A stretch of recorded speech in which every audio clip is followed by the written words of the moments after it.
সাধারণত পুতুল বললে যেমন মিষ্টি মিষ্টি একটা ব্যাপার চোখের সামনে ভাসে, একে দেখলে মোটেই তা মনে হবে না।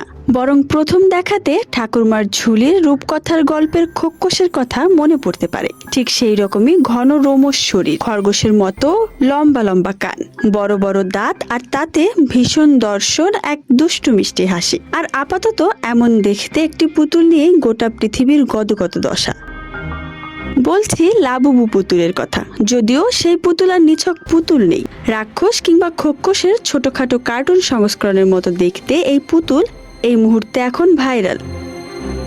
লাবুবু ট্রেন্ডে গা ভাসিয়েছেন মার্কিন পপ তারকা রিহানা, ডুয়া লিপা থেকে শুরু করে ফুটবল বিভিন্ন তারকারা। লাবুবু বানিয়েছেন কাসিং লুম, যিনি হংকং এর শিল্পী, যদিও তার ছোটবেলা কেটেছে নরওয়েতে। নরওয়ের লোকগাথার অদ্ভুত চরিত্রদের আদলে তৈরি করা এই লাবুবু পুতুল।